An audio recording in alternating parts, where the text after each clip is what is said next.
برنامه قدم، البته قدمی با خنده و شادی. موفقیت. خوبیش هم اینه که دوربین هیچ موقع قطع نمیشه. تلاش. همیشه ما در حال یاد گرفتن. زندگی بعضی وقتا هم تلخه. این فرصت رو به من بدی. سلام، خیلی خوش اومدین به برنامه قدم. نرمال یا آنورمال بودن یک بچه برای ما چه معنی داره؟ اگر یه بچه‌ای تا 5 سالگی هنوز نتونه صحبت بکنه، برای ما غیر عادیه. ولی اگر همون بچه بعد از تست هوش نتیجه آیکیوش 130 باشه، بچه فکر میکنین؟ ما امروز قدمی میخوایم بذاریم تو زندگی پسری به اسم جولیوس که 11 سالشه و با بچهای دیگه یه کمی فرق میکنه. پس جایی نرید، همراه ما باشید.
بیماری اوتیسم یا به زبان فارسی در خودماندگی یک بیماری هستش که باعث اختلال در رشد روانی کودکان میشه. این کودکان رفتارهای اجتماعیشون دچار مشکل میشه، یعنی با محیط اطرافشون نمیتونن رابطه برقرار بکنن. رشد طبیعی مغزشون در حیطه تعاملات اجتماعی و یا مهارت‌های ارتباطی دچار مشکل میشه، هم از نظر کلامی هم از نظر غیر کلامی. در نهایت این موجب به این میشه که نتونن با افراد همسنشون و یا با خواهر برادرشون، مادر پدرشون ارتباط عاطفی برقرار بکنن.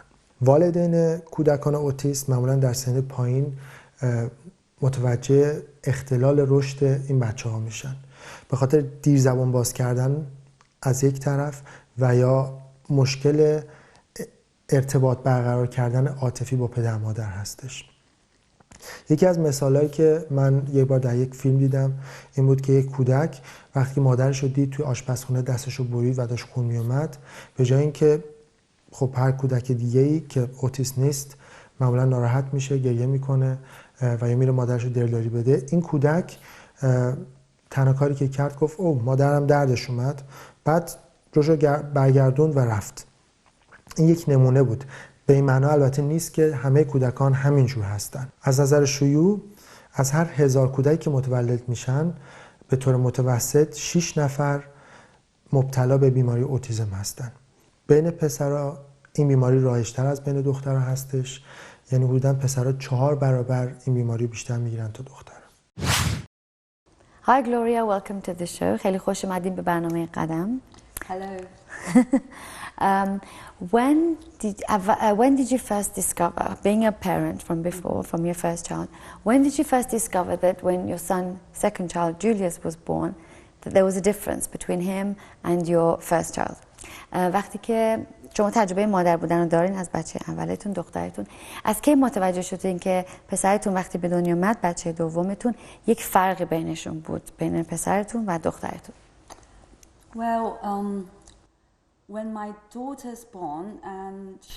وقتی دخترم به دنیا اومد همه رشد طبیعیشو داشت. مثل بچه‌های دیگه زود راه افتاد. از همون 1 سالگی به حرف اومد و پسرم اینجوری نبود، فرق میکرد. خیلی دیرتر راه افتاد و اصلا به حرف نیومد.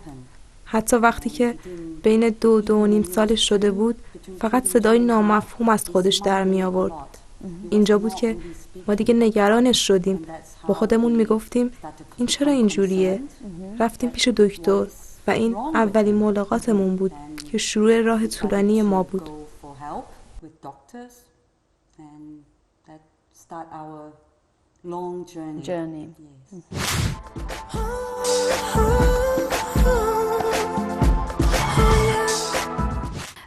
جولیوس از نظر بدنی خیلی نرماله مثل بچهای دیگه، ولی چه فرقی شما بین این پسرتون با بچهای دیگه دیدین که باعث شد بریم پیش پزشک کمک بگیرید؟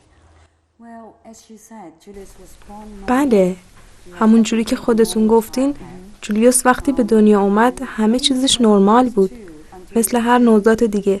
و وقتی فرقش رو فهمیدیم وقتی که به سن 2 سالگی رسید، چون دخترمون قبل از 1 سالگی شروع کرد به حرف زدن، ولی خب اونم خیلی زود به حرف افتاد. و وقتی که دیدیم پسرمون حرف نمیزنه نگران شدیم. ما توی بنکوک خانوادمون رو تشکیل دادیم و جولیوس رو بردیم پیش همون پزشک کودکانی که دخترم رو پیشش میبردم و مشکلمون رو بهش گفتم. دکتر گفتن که اشکالی نداره، انقدر نگران نباش، چون پسرها دیرتر از دخترها به حرف میان. ولی من توضیح دادم که یه چیز دیگه ای هم خیلی عجیبه، چون بچم نمیتونه حرف بزنه ولی من میتونم. ولی میتونه از سن 2 سالگی مداد رو به دست بگیره و بنویسه. حتی حروف الفبا رو میتونست بنویسه، همون ABC.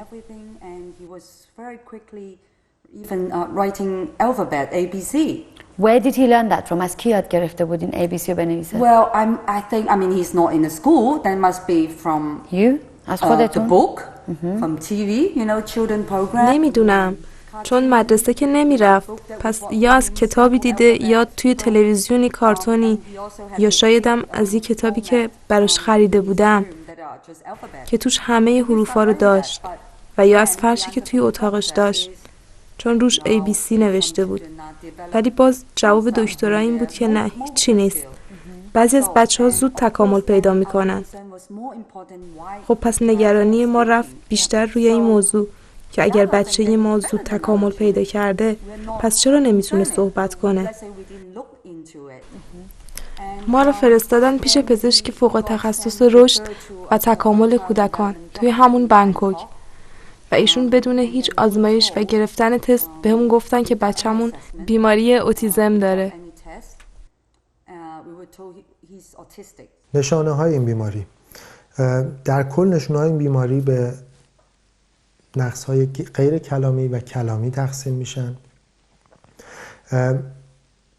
مشکلات رفتاری افراد برفرض این هستش که نمیتونن ارتباط چشمی با مخاطبشون برقرار بکنن. معمولاً موقع حرف زدن یا با دهان مخاطبشون صحبت میکنن یا اینکه سعی میکنن بعد از یه مدت خیلی کوتاهی که به چشم نگاه کردن یا صورتشون رو برگردونن یا اینکه مشغول یه چیز دیگه بشن یا سرشون رو پایین بندازن.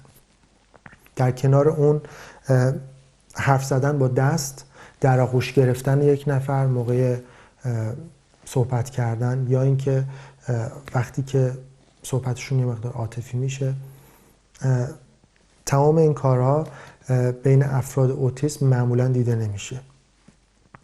در کنار این یک سری استعدادهای خاص هم دارن این افراد.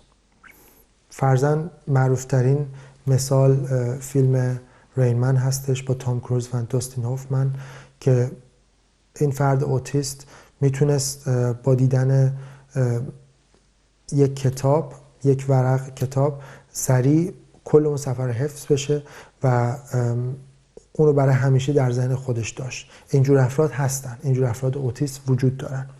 که با دیدن یک تصویر تمام کلمات اون تصویر رو به خاطر میسپارن و هر موقع که بخوان میتونن اینو دوباره بازگو بکنن. یعنی که خیلی هستن که میتونن گزارش هوا رو در سده آخر براتون بگن. در مقابل خب ارتباط اجتماعیشون دچار نقص هستش.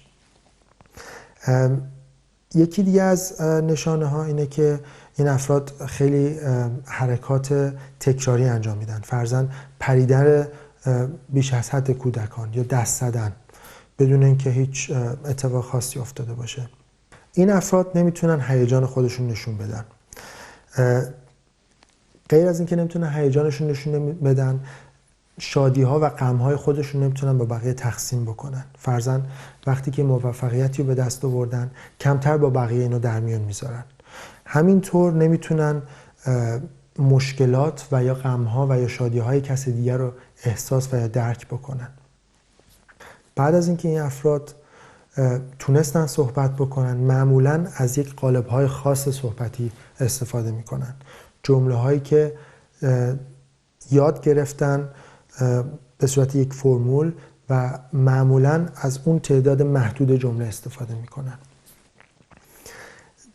از نظر بازی استعداد زیادی در بازی‌هایی که خلاقیت زیاد میخواد ندارن. در عوض اون خیلی زیاد علاقه بازی‌های تکراری دارن، بازی‌هایی که میشه یادشون گرفت. فرضاً یک نفر اوتیسم میتونه بازی کامپیوتری رو در کوتاه‌ترین مدت به نفع حسن انجام بده. شنیدن این خبر برای هر پدر و مادری خیلی ناراحت کننده است. خیلی قصه خوردیم چون خارجی هم بودیم، توی کشور غریب زندگی می‌کردیم. نمیدونستیم چی کار کنیم. اولین کاری که من انجام دادم این بود که با خانوادم تماس گرفتم و بچه‌مو بردم هنگ کنگ. پیششون اونجا یه متخصص دیگر رو دیدم و اولین آزمایش رو شروع کردیم. از جولیوس یه آزمایش هوش گرفتم که تازه از آمریکا اومده بود و مخصوص مریضای اوتیسم بود. این آزمایش هیچ احتیاجی به صحبت کردن نداشت، فقط از بازی‌های مختلف و اشیا ازش استفاده می‌کردن. این بازی‌های هوشی رو جلوش می‌ذاشتن تا ببینن عکس‌العملش چیه. Let him react. How old was he? چند سالش بود؟ He is around 2 years and 3 months old. At this time. Yeah. Okay. And after the test is 2.5-hour test, and both subspecialists told me that no, he's not autistic. در این زمان حدوداً 2 سال و 3 ماهش بود. بعد از این آزمایش که 2 ساعت و نیم طول کشید، جفت پزشکایی که ازش آزمایش گرفته بودن گفتن نه، این بچه اوتیسم نداره. ولی چون سنش هنوز خیلی پایینه و به رشد نهایی خودش نرسیده، امکانش هست که این شروع اوتیسم باشه. ما باید حواسمون بهش باشه، باید تحت نظر باشه و حتما گفتن باید گفتارش تحت درمان قرار بگیره. ما برگشتیم بنکوک و شروع کردیم به گفتار درمانی. ولی هر مادری نسبت به بچهش یه غریزه‌ای داره. میدونین چی درسته و چی درست نیست. ما چند تا آزمایش مختلف بردیمش و حتی گوشاشو بردیم آزمایش که نکنه مشکلی شنیدن داره و به خاطر این نمیتونه صحبت کنه، ولی نتیجهش منفی بود. وقتی آزمایش میبردیمش خیلی بدش میومد، با اینکه پزشکش خیلی مهربون بود، ولی جولیوس بازم بدش میومد. وسط آزمایش‌ها یه دفعه بلند میشد، روشو میکرد به دیوار، نمیخواست دکتر رو ببینه. من به همسرم گفتم اگه جولیوس خوشش نیاد و همکاری نکنه ما چیکار میتونیم بکنیم، ولی با این حال بازم ادامه دادیم چون مجبور بودیم. پزشکمون رو عوض کردیم و به یه متخصص جدید معرفی شدیم. اونها گفتن که بچه‌ها رو باید توی مهد کودک مشاهده کرد، توی جایی که احساس امنیت کنن، چون بچه‌ها معمولاً توی مطب دکتر راحت نیستن.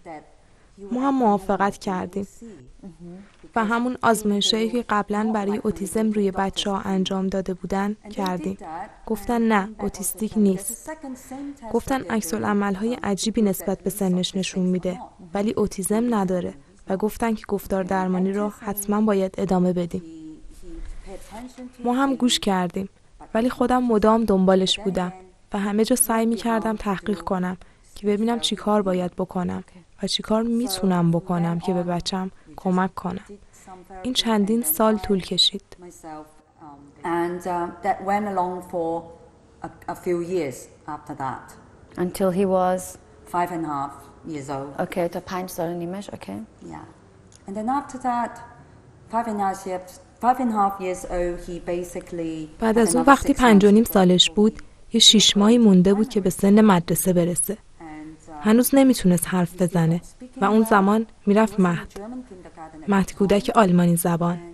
یه روز معلم مهد کودکش منو کشید کنار و گفت الان پسرت توی مهد کودک اینجا که ما این همه بهش میرسیم سختشه. دیگه چه برسه که بخواد بره مدرسه. اونجا تعداد بچه‌ها بیشترن و معلم جدیدش نمیتونه زیاد بهش توجه کنه. چون اینجا تعداد بچه‌ها کمترن، ما بیشتر به بچه‌تون توجه میکردیم. این باعث میشه جولیوس خودشو از همه بکشه کنار و اون موقع دیگه خودشو گم میکنه و هیچ یاد نمیگیره. این یه مشکل بسیار بزرگیه. گفت خواهش میکنم یه کمک حرفه‌ای براش بگیرین. دقیقاً قبل از کریسمس بود. همه جا بسته بود. همه پزشکا مطباشونو بسته بودن. همه مدرسه هم بسته بود. ما باید یه مدرسه پیدا میکردیم که بتونه به جولیوس کمک حرفه‌ای بکنه. اونجا بود که حل ورم داشت. توی تایلند در این زمانه کمکی وجود نداشت و در اون بره از زمان ما حاضر شدیم که مهاجرت کنیم که به جولیوس بتونیم کمک کنیم. ولی خب درآمدمون قطع میشد چون شوهرم اونجا مأموریت کاری داشت. یه کشوری باید میرفتیم مثل هنگ کنگ یا آلمان که کمک حرفه‌ای بتونیم بگیریم.